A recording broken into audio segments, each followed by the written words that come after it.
Hi there, Brendan here, aka the Savvy Recruiter. In today's video, I'm going to be showing you a very simple but effective sourcing tip to be able to help you identify a certain sourcing requirement.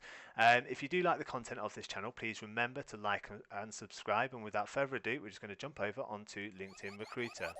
So here we are on the wonderful LinkedIn Recruiter. Now let's say, for example, that you have spoken to a company and that company is a startup business. Let's say, for example, that they have got, I don't know, between 11 and kind of 15 employees, and they're going through a growth phase where they're looking to bring in new heads over the next kind of 12 to 18 months and have plans to really kind of expand out to maybe 30, 40, 50 people. In terms of that, one of the requirements that you may come across is that they only want to see people that have worked in a similar environment, who have worked within a startup. And one of the biggest reasons for this is, let's say, for example, we're looking for a software developer. When often a software developer works within a corporate environment, they can be very honed in and very specific in terms of what it is that they work on or what it is that they do. When you're working in a startup environment, quite often that person needs to be able to basically put their fingers in lots of different pies and be able to kind of turn their attention on something else just like that, and get involved in other things which may be outside the parameters of kind of what you would expect to see under the responsibilities of that job.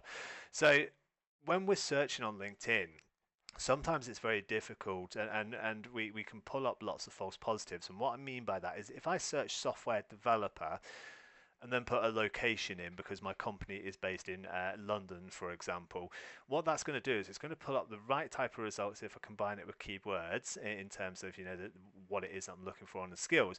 But what I'm going to need to do is I'm going to need to kind of look through each profile extremely sort of individually to kind of go, has this person worked in a startup environment? Has this person, worked in a similar? And I'm going to have to go through their whole profile to kind of see where that experience is, and that's something that's very, very time consuming to do.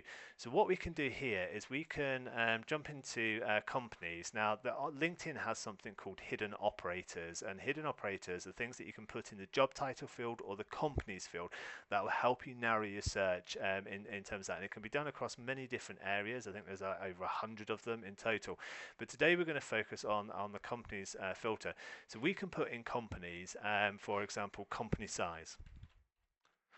And then what we're going to do is we're going to put a colon. So you don't put a space or anything like that. So exactly as it's written on the screen, company size, colon. And you always want to make sure you flick this to the must have. From here, we can then use a code. Now, obviously, we have codes between A and I. So, for example, code B is between 1 and 10 employees. Code C is between 11 and 50 employees. Code D is between 51 and 200 employees. So let's say this is a startup. They've got, I don't know, 7 people working for them. What we might want to do is we might want to kind of obviously choose code C. So I want to see only people that work within companies that employ between 11 and 50 companies currently. So what we can do here is we can then do C.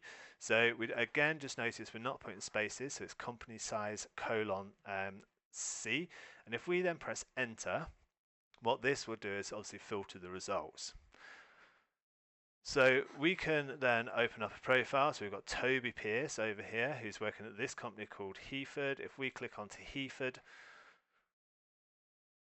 we will see that this company size is 11 to 50 employees, which is obviously the code. It matches with this code here. So if we go back onto LinkedIn Recruiter here and just click off of this profile, and we look at Rafael, for example, we can see he's at a company called SpaceForge. If we click on SpaceForge, we can see very, very clearly that this company will be between 11 and 50 employees. And just to test the theory, we're going to look one more time, and let's just scroll further down the page somewhere here. Let's add Emma, Tom Brady. And if we open up his profile and then actually click on the company, we should see that this company size is between 11 and 50, which we can see exactly here. So there is a way in which you can use a hidden operator to search on LinkedIn Recruiter, which will be particularly handy if you're working for a startup. That will help you filter I want to see people, but I only want to see people that work within a very specific company size. If you've got any questions at all, please feel free to reach out to me either here or on LinkedIn. I appreciate your time. Until next time, happy hunting.